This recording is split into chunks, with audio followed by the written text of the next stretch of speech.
15 मार्च का जो BPSC tier 3 का जो एग्जाम हुआ था उसमें 2 घंटा पहले क्वेश्चन सभी स्टूडेंट के पास तो नहीं, लगभग 313 स्टूडेंट के पास जो मतलब क्वेश्चन का आंसर था वो सटीक रूप से व्हाट्सएप पर आ गया था।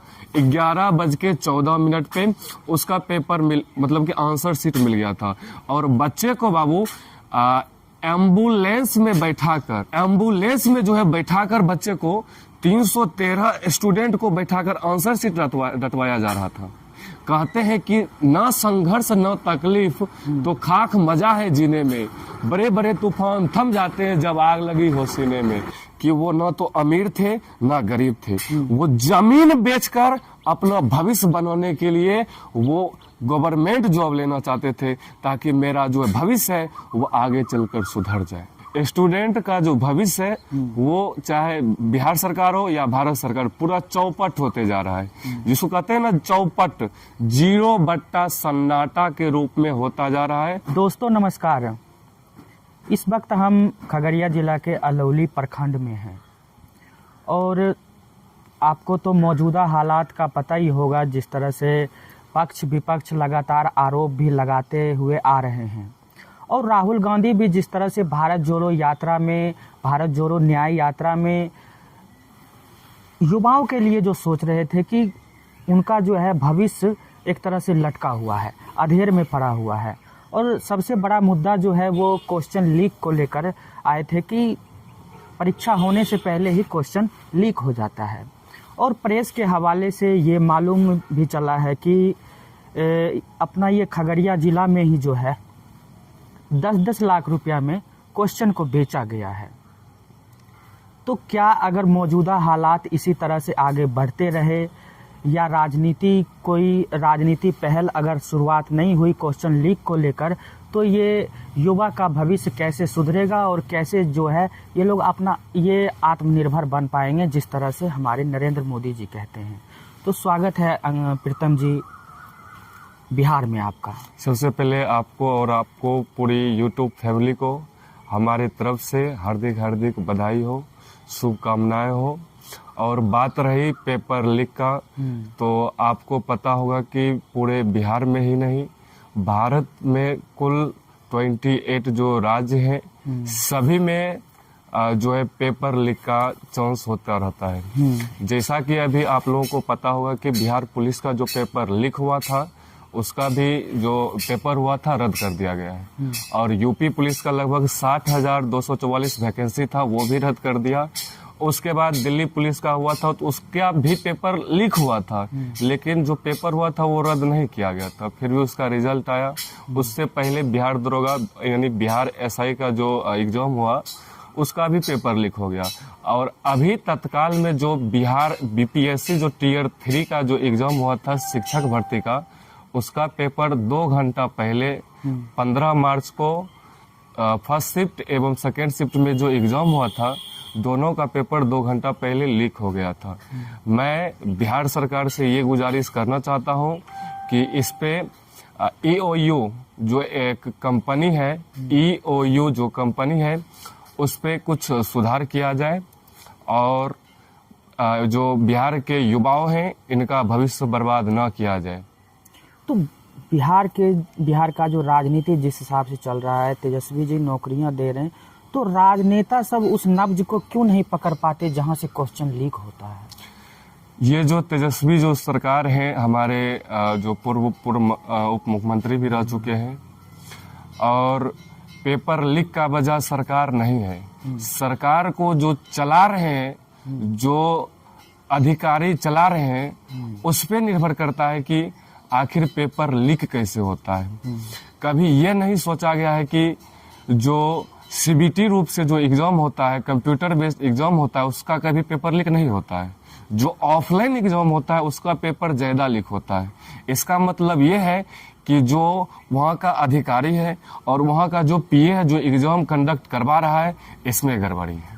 और उस पर सुधार कराया जाए, चाहे बिहार सरकार हो, भारत सरकार हो या यूपी सरकार हो। ये बिहार में ही नहीं, पूरे भारत के प्रत्येक राज्य में पेपर लीक का चांस बढ़ते जा रहा है। अभी आप लोगों को पता होगा कि 10 से 15 दिन के बाद आप लोगों का झारखंड पुलिस का एग्जाम होने वाला है। शायद मैं भविष्यवाणी करना चाहता हूं कि उसका भी पेपर लीक होने वाला है।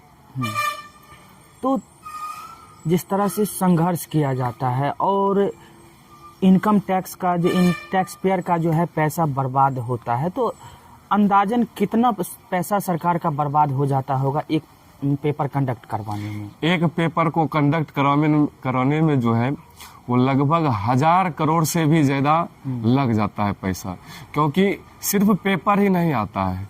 पेपर के बदले वहाँ पे जो एग्जाम कंडक्ट करा रहे हैं, पीए हो या भिक्षक साहब हो, उनको भी पैसा मिलता है।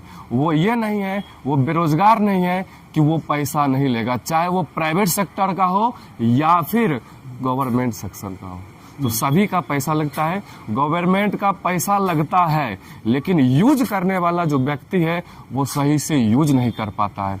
मैं यही कहना चाहता हूं कि जितने भी अधिकारी हैं, जितने भी जो एग्जाम कंडक्ट करवाते हैं, वो सही निर्णय लें और इस पेपर को रद्द कराया जाए, चाहे बीपीएससी टियर 3 का हो या बिहार दरोगा का हो या फिर यूपी पुलिस का एग्जाम हो। तो जो युवा लोग जाते हैं इस परीक्षा को देने के लिए, जब पेपर लीक हो जाता है, क्या आप भी उनमें भाग लिए थे उस पेपर में? तो कैसा सरकार के प्रति जो गुस्सा था, क्या निकालना चाहता है, क्या कहना चाहता है? या अधिकारी लोग जो इस तरह का काम करवाते हैं, स्टूडेंट को परेशान करवाने का ही एक तरह से काम हुआ, और जिस तरह से आर्थिक जो तंगी होती है विद्यार्थी का, वो उनके बारे में बताइए। 15 मार्च का जो बीपीएससी टियर 3 का जो एग्जाम हुआ था, उसमें फर्स्ट शिफ्ट और सेकेंड शिफ्ट दोनों का एग्जाम हुआ था। उसमें 2 घंटा पहले क्वेश्चन सभी स्टूडेंट के पास तो नहीं, लगभग 313 स्टूडेंट के पास जो मतलब क्वेश्चन का आंसर था, वो सटीक रूप से व्हाट्सएप पर आ गया था। 11:14 पे उसका पेपर मतलब कि आंसर शीट मिल गया था, और बच्चे को बाबू एम्बुलेंस में बैठाकर कहा जाए, एम्बुलेंस में बैठाकर, एम्बुलेंस में जो है बैठाकर बच्चे को 313 स्टूडेंट को बैठाकर आंसर शीट रटवाया जा रहा था, ताकि बच्चे को लगे कि मैं टॉपर हो जाऊंगा। शायद वो कभी नहीं हो सकता है। जो बच्चा संघर्ष करता है उसी को सफलता मिलता है। कहते हैं कि ना संघर्ष ना तकलीफ तो खाक मजा है जीने में, बड़े बड़े तूफान थम जाते हैं जब आग लगी हो सीने में। तो जो बच्चा मेहनत करके पढ़ता है उसी का सिलेक्शन होता है, वरना चाहे पेपर में कैसा भी एग्जाम हो, वो कोई फायदा का चीज नहीं है। तो जो एम्बुलेंस में आंसर जो रटवा रहे थे जिनको, वो किन तबके के लोग थे? क्या वो अमीर घराने के थे या गरीब तबके के थे? वो भी जमीन बेचकर किसी भी तरह नौकरी हासिल करना चाहते? हाँ, ये बात आपने सही कहा कि वो ना तो अमीर थे ना गरीब थे। वो जमीन बेचकर अपना भविष्य बनाने के लिए वो गवर्नमेंट जॉब लेना चाहते थे, ताकि मेरा जो भविष्य है वो आगे चलकर सुधर जाए। फिर तो बात तो वही होगी जिस तरह से तेजस्वी जी पर आरोप लग रहे हैं कि नौकरी के बदले उन्होंने जमीनें ली। जी, तो क्या उनको इससे जोड़कर देखा जा सकता है? मौजूदा सरकार में अभी तो नीतीश के पाले में सत्ता है। जी, देखा जा सकता है, बिल्कुल। तो क्या है संघर्ष, क्या है अब? स्टूडेंट का भविष्य आपको आगे नजर आ रहा है या क्या लग रहा है? नहीं, स्टूडेंट का जो भविष्य है वो चाहे बिहार सरकार हो या भारत सरकार, पूरा चौपट होते जा रहा है। जिसको कहते हैं ना चौपट, 0 सन्नाटा के रूप में होता जा रहा है। अभी के भविष्यवाणी सरकार कहते हैं कि अगर शिक्षा और स्वास्थ्य सुधर जाए तो भारत सरकार हो या बिहार सरकार, भारत की जनता हो या बिहार की जनता हो, वो सुधर सकता है। लेकिन ना तो यहाँ शिक्षा सुधर रहा है और ना ही स्वास्थ्य सुधर रहा है। चाहे हम अपने जिला खगड़िया की बात करें या फिर दिल्ली की मुखर्जी नगर की बात करें, कहीं भी ना तो शिक्षा सही से दिया जा रहा है और ना ही स्वास्थ्य सही से दिया जा रहा है। तो मुखर्जी नगर का जो आप जिक्र कर रहे हैं, मुखर्जी नगर में बहुत सारे बातें सुनने को मिलती हैं, तारीफें होती है वहाँ की और बुराइयां भी हैं। जी, तो कैसा माहौल रहता है? आप वहाँ पर कह रहे थे कि आप पढ़ाते भी है वहाँ पर, ऑनलाइन क्लास करवाते हैं। तो वहाँ का माहौल बताइए, लोग जानना चाहते हैं कैसा है। अगर कोई विद्यार्थी अगर जाना चाहे मुखर्जी नगर तो उनको जाना चाहिए या फिर यहीं पे रह कर पढ़ाई करना चाहिए? मैं ये कहना चाहता हूँ कि अगर आप ऑनलाइन में अगर समझते हैं तो बाबू आप ऑफलाइन कभी भी नहीं धरिए। ऑफलाइन में आपसे पैसा ठगा जाता है, चाहे दिल्ली हो, पटना हो, या हम अपने जिला खगड़िया की बात नहीं किया जाए। अगर आप ऑनलाइन में सेक्टर रखते हैं, अगर आप ऑनलाइन में समझते हैं तो आप ऑनलाइन पढ़कर ही आप कुछ कर सकते हैं, क्योंकि ऑफलाइन में बच्चे से ठगा जाता है, टाइम भी उसमें अधिक लगता है। 18 माह का कोर्स आप लोग को 3-3 साल में कराया जाता है। जैसे मैं बिहार सरकार की बात कर लिया जाए तो अभी LNMU ललित नारायण मिथिला जो यूनिवर्सिटी है उसमें 3 साल का कोर्स 5 साल में भी कंप्लीट नहीं कराया जाता है।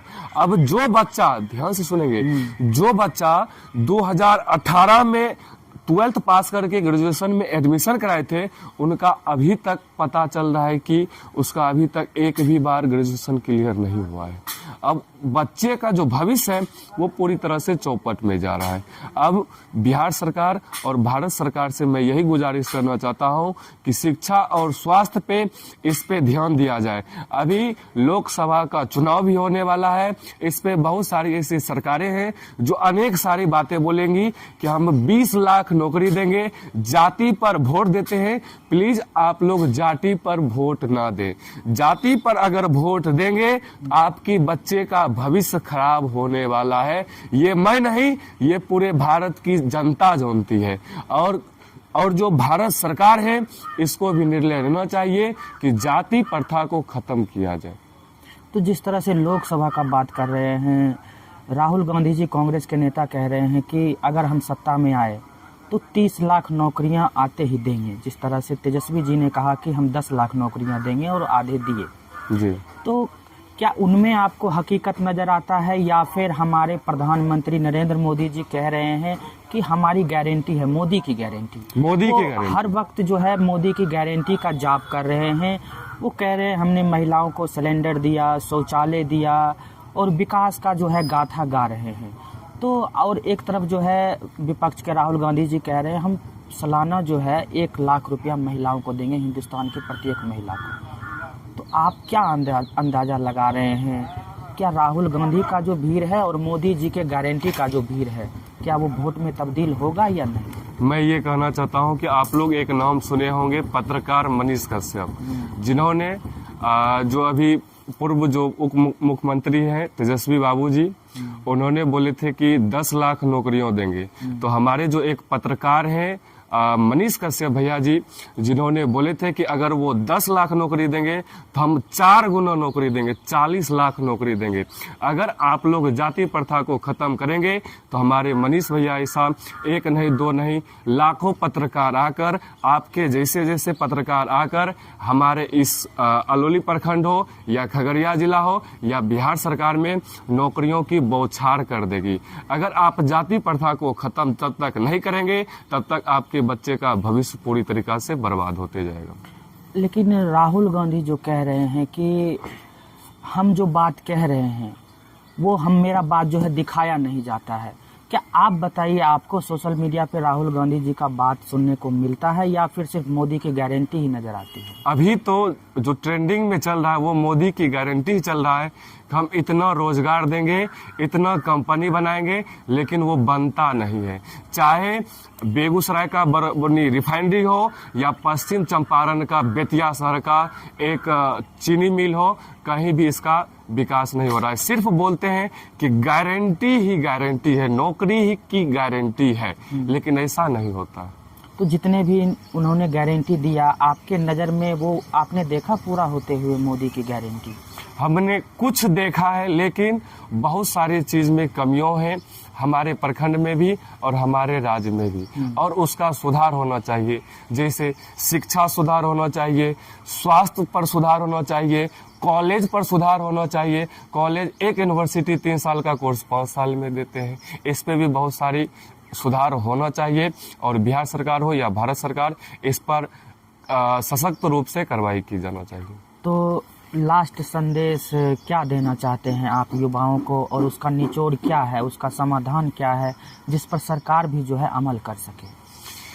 मैं सरकार से यही मैं प्रार्थना करना चाहता हूँ, प्रेयर करना चाहता हूँ कि अगर आप रोजगार नहीं दे सकते हैं तो जैसे आप क्लास 10th पास हो कोई बच्चा, 12th पास हो, ग्रेजुएशन पास हो, पीजी करे, पॉलिटेक्निक करे, आईटीआई करे, बीटेक करे या कोई भी डिप्लोमा कोर्स करे, उनको जैसे ही कोर्स कंप्लीट होता है आप उनको लोन दे दीजिए। 5 लाख, 10 लाख, 50,000 दीजिए ना, बोल दीजिए कि बिजनेस कीजिए। क्या कीजिए? बिजनेस। अगर आप बिजनेस करते हैं तो आपको कुछ प्रॉफिट होगा और वो बच्चा आगे चलकर गवर्नमेंट जॉब की तैयारी नहीं करेगा, आ जाएगा बिजनेस में।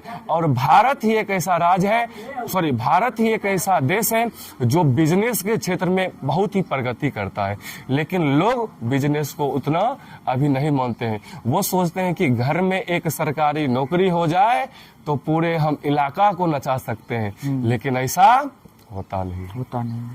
तो जिस तरह से इन्होंने कहा कि बिहार के ही गरीब लोग जमीनें बेचकर, जिस कह रहे थे एम्बुलेंस में आंसर को रटवाया गया, तो उनका ख्वाहिश है। और बिहार का एक सच्चाई भी है कि पहले नौकरी, उसके बाद जो है शादी भी उनका उसके बाद ही होता है, और इसमें हकीकत है। तो जिस तरह से कह रहे हैं सरकार को लोन वितरण करना चाहिए और कर भी रहे हैं, लेकिन जहां तक पहुंचना चाहिए जितने भी गरीब परिवारों तक, वहां तक पहुंच है नहीं। सिर्फ वादे करने से जो है, वादे सिर्फ हवा में ही रह जाते हैं। तो मैं अलौली से कैमरा पर्सन श्री राम कुमार के साथ अमलेश कुमार, धन्यवाद।